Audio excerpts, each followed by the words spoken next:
Your very own math angle. So yes, आज हम start करेंगे एक new chapter which is arithmetic progression. So guys, this is something you have never studied before, right? So ये एक नया topic है जो आज हम पढ़ेंगे।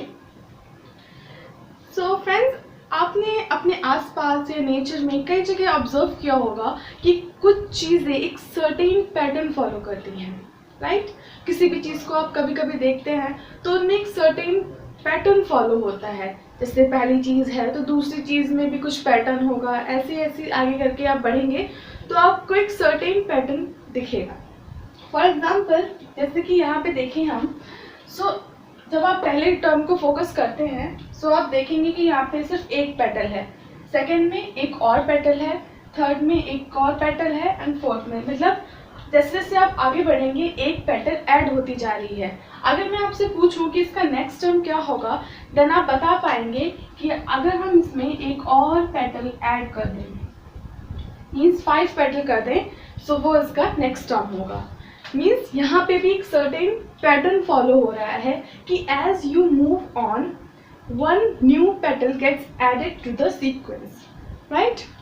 सिमिलरली अगर हम यहाँ पे देखें, यहाँ पे भी अगर मैं पूछूँ कि इसका नेक्स्ट टर्म या आखिरी टर्म क्या होगा, देन आप बहुत ही आसानी से देख के बता पाएंगे कि वो ये होगा, बिकॉज आप देखेंगे कि ये एरो क्लॉकवाइज मूव कर रहा है। पहले लेफ्ट था, then upwards, then right and then downwards. So यहाँ पे एक सर्टेन, इन दोनों ही एग्जाम्पल्स में एक सर्टेन पैटर्न फॉलो कर रहा है। अब हम आते हैं अपने सब्जेक्ट मैथ्स पे। सो जाहिर सी बात है हम नंबर्स के साथ एक पैटर्न देखेंगे, राइट? सो एक ऐसी सीरीज को जिसमें एक सर्टेन पैटर्न फॉलो हो रहा हो या कोई एक सर्टेन रूल लग रहा हो या कोई एक सर्टेन ट्रिक लग रही हो, उसे हम बोलते हैं sequence, right? So guys, arithmetic progression भी एक टाइप का सीक्वेंस है। वैसे तो सीक्वेंस आप कई तरीके से ऑब्टेन कर सकते हैं। फॉर एग्जाम्पल मैं बोलूँ आपसे, जैसे for example 1, 8, 27, 64 and so on and so forth, right? So यहाँ पे भी एक सर्टेन पैटर्न फॉलो हो रहा है। क्या? This is the cube of 1, this is the cube of 2, this is the cube of 3 and this is the cube of 4। इसी तरीके से आप आगे बढ़ते जाएंगे, 5 का क्यूब, 6 का क्यूब एंड सो ऑन। सो यहाँ पे एक पैटर्न फॉलो हो रहा है। So this is a sequence. अब सीक्वेंस आप किसी भी तरीके से ऑब्टेन कर सकते हैं, चाहे आप प्रीवियस टर्म में कुछ ऐड करें, चाहे सब्ट्रैक्ट करें या मल्टीप्लाई करें या उसका स्क्वायर करें, एनीथिंग यू वांट।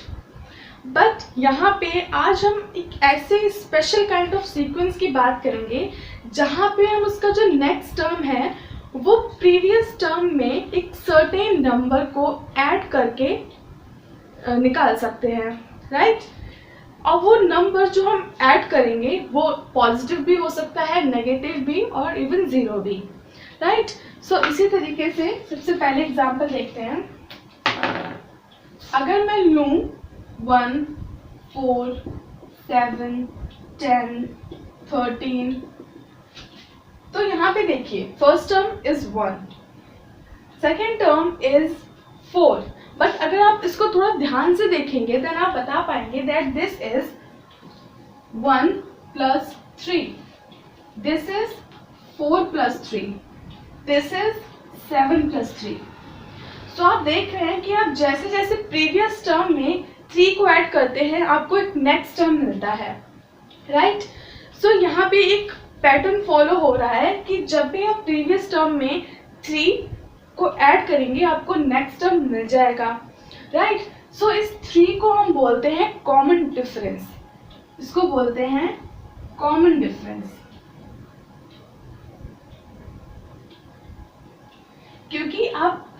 क्योंकि ये जो 3 है, ये जो नंबर है, ये हर चीज में कॉमन है और आपके जो 2 कंसेक्यूटिव टर्म्स हैं, कंसेक्यूटिव मीन्स जैसे कि 4 हो गया, 7 हो गया, 7 या 10, तो कोई भी जो 2 कंसेक्यूटिव टर्म्स हैं वो 3 से डिफरेंशिएट कर रहे हैं, मीन्स उनमें 3 का डिफरेंस है।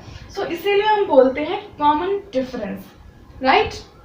सो अब आपको जो ये सीक्वेंस मिला है जिसमें आप फर्स्ट टर्म को छोड़ के नेक्स्ट टर्म में प्रीवियस टर्म में अगर आप 3 ऐड करें तो आपको नेक्स्ट टर्म मिलेगा, उसे हम बोलते हैं यहाँ पे एपी या अर्थमेटिक प्रोग्रेशन, जिसे हम शॉर्ट में एपी बोलते हैं। So this is an AP जिसका पहला टर्म होता है जिसे हम बोलते हैं first term.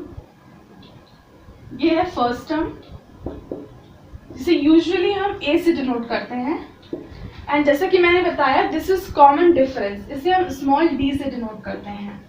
So this is an AP. अगर मैं आपको कोई भी बोलूँ आगे निकालने के लिए, जैसे कि आप इसका नेक्स्ट टर्म बताइए, देन उसके लिए आप इसके प्रीवियस टर्म, इसके नेक्स्ट टर्म का प्रीवियस टर्म होगा 13 में आप 3 ऐड करेंगे तो आपको 16 मिल जाएगा।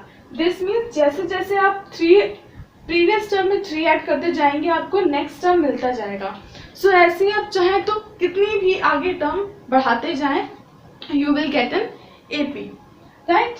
सो यहाँ पे हम बात कर रहे हैं एक इनफाइनाइट एपी की, क्योंकि मैंने आपको यहाँ डिफाइन नहीं किया कि हम कितने टर्म्स तक जाएंगे, या मैंने यहाँ पे कोई आपको लास्ट टर्म नहीं दिया। So this is an infinite AP.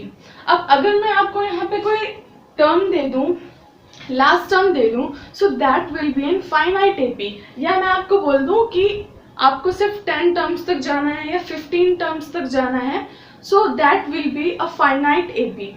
अगर मैंने आपको कुछ डिफाइन नहीं किया, मैंने आपको नहीं बोला कि आपको सर्टेन नंबर ऑफ टर्म्स तक जाना है, so this is an infinite AP, right.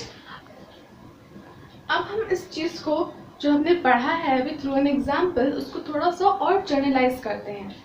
Suppose that I have given an AP to you in which A1, A2, A3 up to AN are in AP. और मैंने आपको बोला that A1 is equal to A, means your first term is equal to A.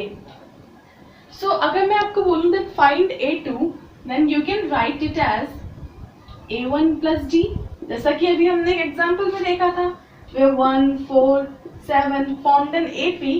So जहाँ पे आप लिख सकते थे 4 को as 1 plus 3, 7 को 4 plus 3, right? So to obtain the next term, you always added 3 to the previous term. Similarly, here also, to find the next term, we are adding a certain number, which is common difference to the previous term. So अगर मैं बोलूँ A3, then you will write it A2 plus D. So इसी तरीके से, if we talk about the nth term, means the last term, I have told you that this AP contains n terms, so I am talking about the nth term.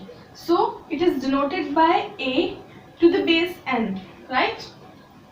So you will write it as A n minus 1 plus D.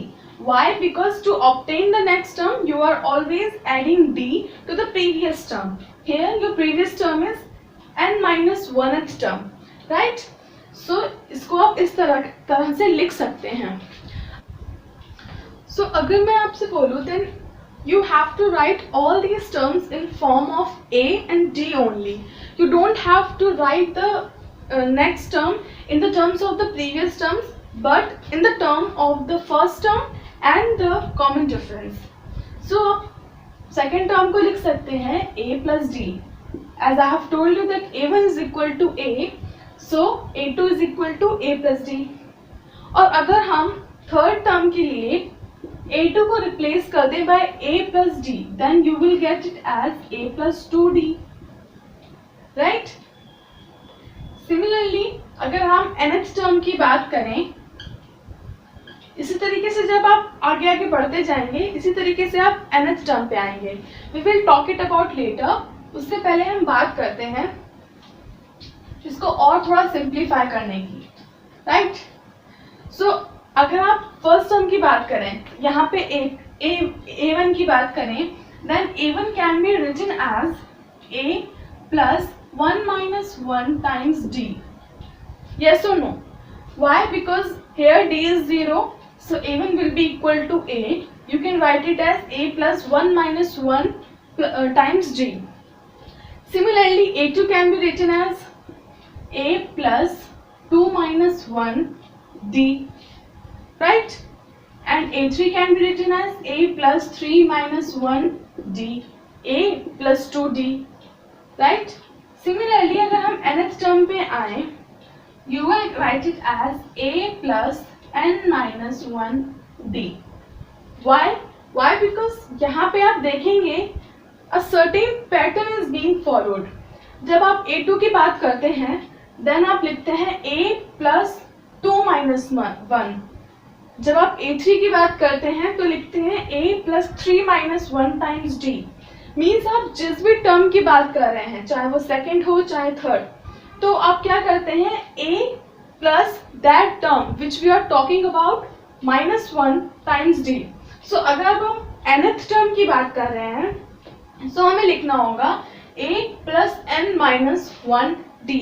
अगर आपको suppose कीजिए आपको नहीं पता previous term क्या है, आपको सिर्फ फर्स्ट टर्म दे दिया जाता है, कॉमन डिफरेंस दे दिया जाता है और आपसे बोला जाता है find the number of terms, means n find कीजिए. सो आप ये फॉर्मूला लगा सकते हैं way a n equal to a plus n minus 1d.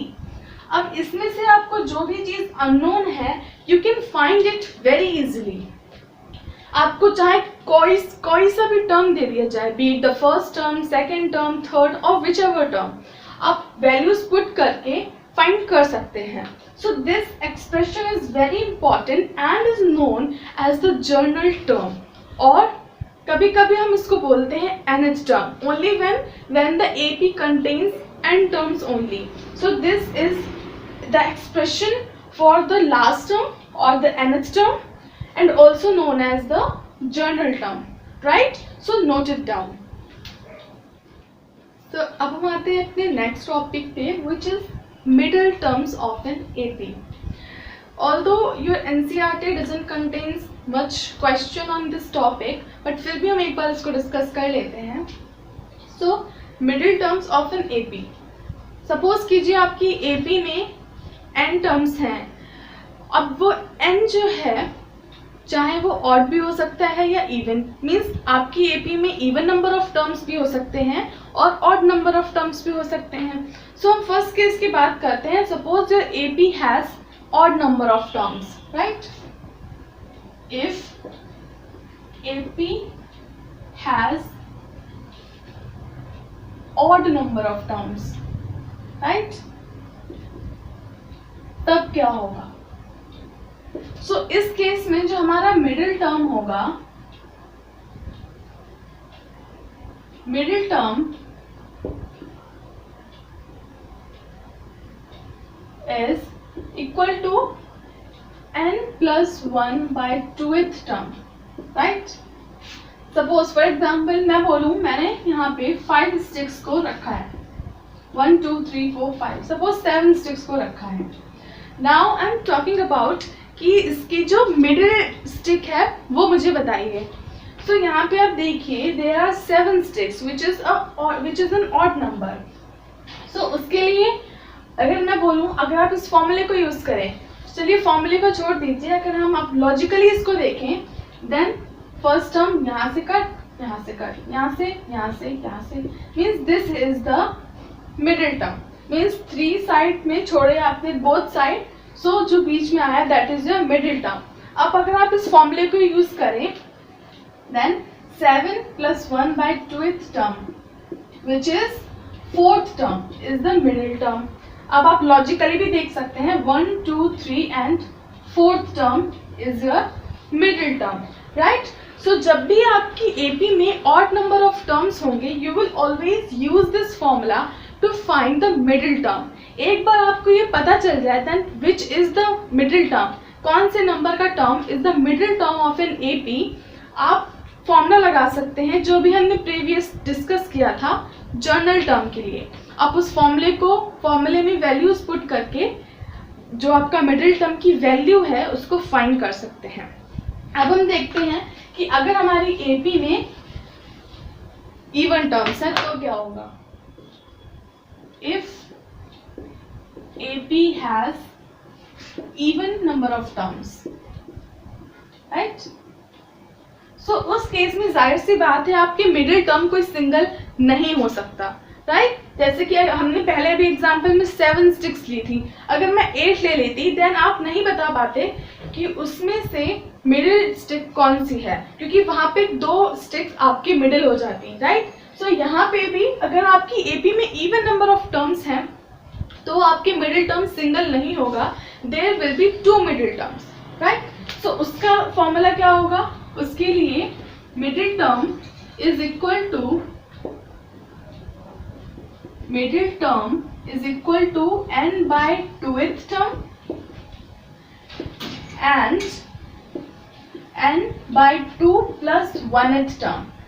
Obvious सी बात है, आपके जो 2 कंसेक्यूटिव टर्म्स होंगे वही तो मिडिल होंगे, आप किसी भी टर्म को तो मिडिल नहीं बोल सकते। सो अगर आपका first term is n by 2th term, so next term will be n by 2 plus 1th term. So these 2 terms will be the middle for the AP which has even number of terms, right? So यहाँ पे ये topic खत्म होता है। आपको बस formulas याद करने हैं या आप इसको लॉजिकली भी सोच सकते हैं, बट आपके जो एग्जाम्स में भले ही क्वेश्चन आ जाए, बट एनसीईआरटी में जहाँ तक मुझे आया था ज़्यादा क्वेश्चन नहीं है या है ही नहीं शायद। सो अब हम आगे बढ़ते हैं, अब हम देखेंगे कुछ examples. So right, we have taken an example here, इसको रीड करते हैं। For what value of k will k plus 9, 2k minus 1 and 2k plus 7 are the consecutive terms of an AP? So we have to find the value of k. आपको दिए हैं that for what value of k these 3 terms are the consecutive terms of an AP. तो सबसे पहले आपने पढ़ा that A1, A2, A3 is an AP. So सबसे पहली बात consecutive terms है, suppose these 3 are the consecutive terms of an AP. So आपको पता है that A2 minus A1 will be equal to A3 minus A2 and that will be equal to a certain value which is D, right? हमें ये पता है that हमारा हर term एक certain ratio, एक certain number से जो previous term है उससे differentiate करता है। So in this case A2 minus A1 is equal to A3 minus A1 is equals to D, means हमेशा 2 consecutive terms का जो difference है that will be equal to D in an AP, right? So यहाँ पे भी अगर हमें चाहिए कि that these 3 terms are in AP, these 3 are the consecutive terms of an AP, so उसके लिए अगर मैं बोलूँ A1 equal to K plus 9, A2 equal to 2k minus 1 and A3 equal to 2k plus 7. So for these terms to be in AP, A2 minus A1 should be equal to A3 minus A1. This means that 2k minus 1 minus k plus 9 should be equal to 2k plus 7 minus 2k minus 1, right? So on solving further, 2k minus 1 minus k minus 9 equal to 2k plus 7 minus 2k plus 1. 2k gets cancelled, so you are left with k minus 10 is equal to 8. That means that your k is equal to 18, right? This means that for k is equal to 18, these 3 terms will be the consecutive terms of an AP. Note it down.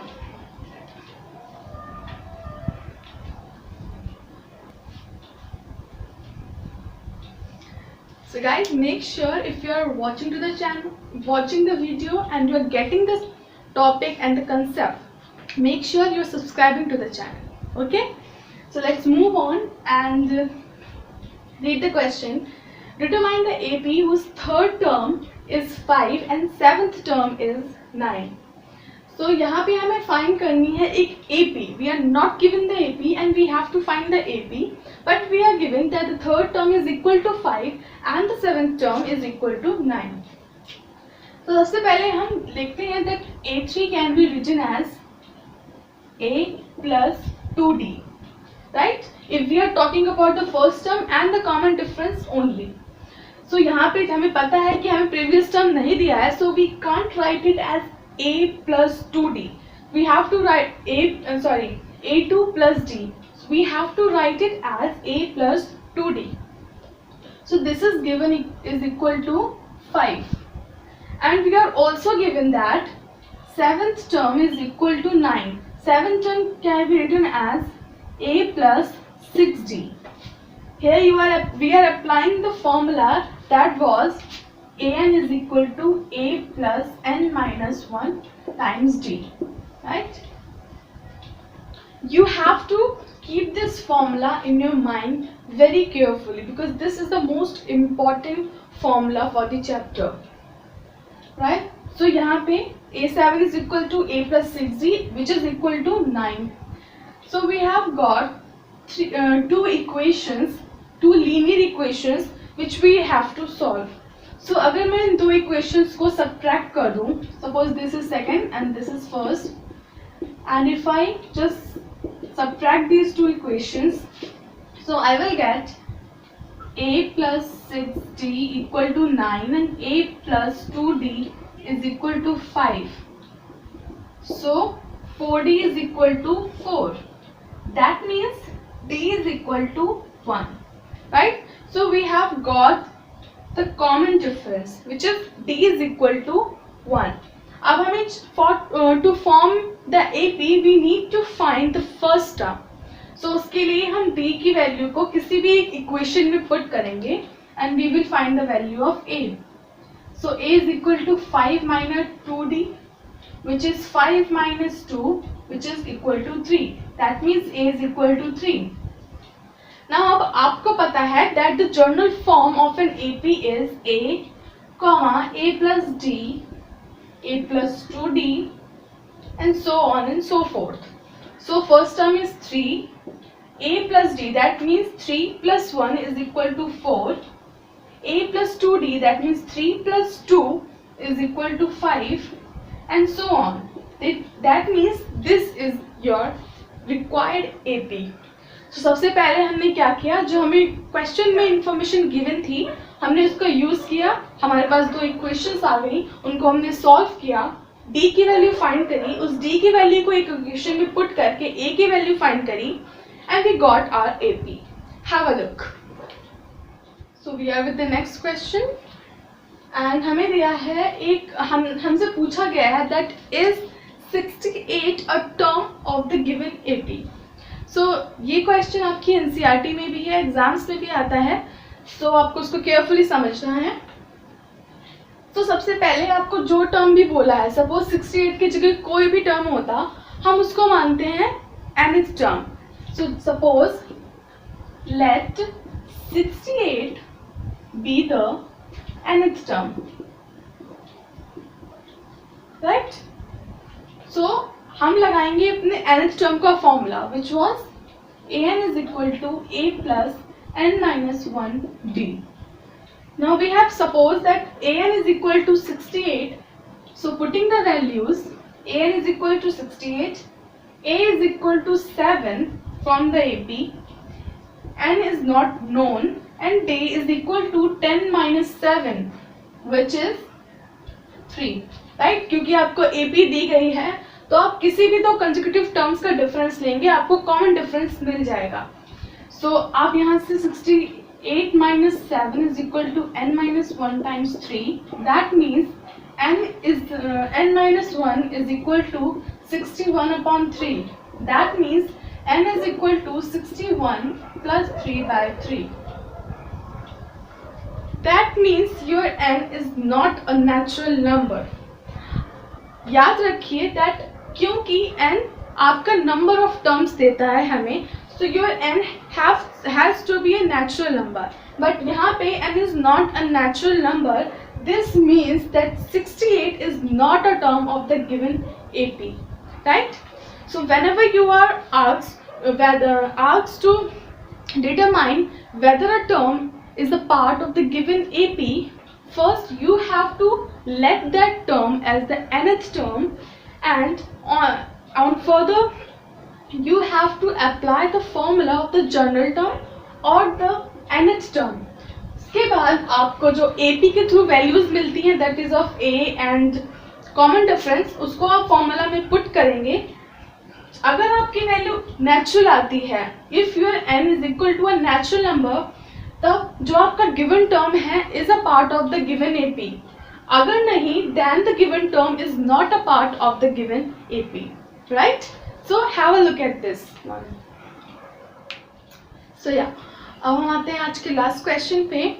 सो यहाँ पे हमें दिया गया है find the natural numbers between 101 and 999 which are divisible by 2 and 5 both. Read this question carefully by 2 and 5 both. You can also be given that 2 or 5, but here we are given 2 and 5 both. That means हमें 101 and 999 के बीच में ऐसे numbers find करने हैं which are divisible by 2 as well as by 5. So this means अगर हम ऐसे numbers को फाइंड कर ले which are divisible by 10, so हमें वो नंबर्स मिल जाएंगे which are divisible by 2 and 5 both. क्योंकि जो नंबर 10 से डिविजिबल होगा वो ऑब्वियसली 2 and 5 दोनों से डिविजिबल होगा, right?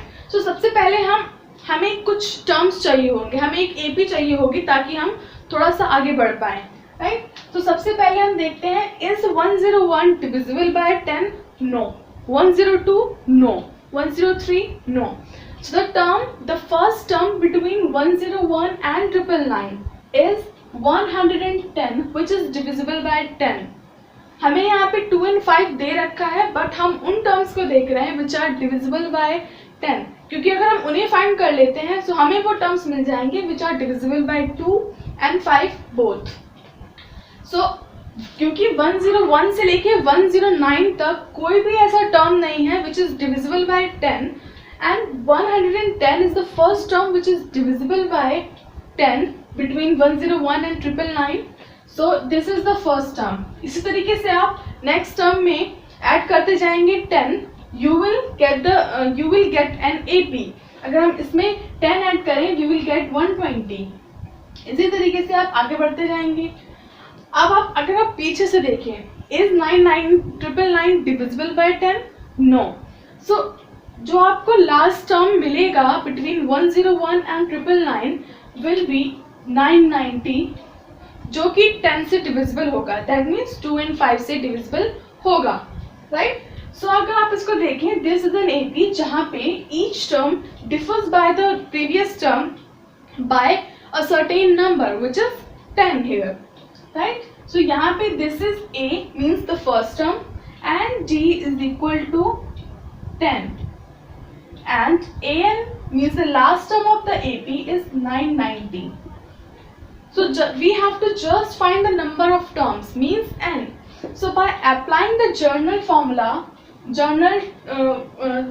for the journal term, which is AN is equal to A plus n minus 1 times D, we will obtain the value of n. So 990 is equal to 110 plus n minus 1 times 10. Right? So 880 is equal to n minus 1 times 10. That means n minus 1 is equal to 88, and this means n is equal to 89. Right? That means there are 89 terms between 101 and 999 which are divisible by 2 and 5 both. Right? So इस तरीके से आप, अगर आप पे concepts clear है, you can find the answer to any question very easily, right? So guys, this was all for today. And अगर आपने मेरी previous videos नहीं देखी हैं, you can just click on the I button or just go to the playlist of my channel. You will find all the videos there. And make sure if you're liking my videos, if you're getting the concepts, just try to share these videos to as many people as you can. And make sure you are subscribing to the channel, liking it and commenting whichever topic you want. I will try to make videos on it also, right? Till then, stay safe and stay happy. Thank you.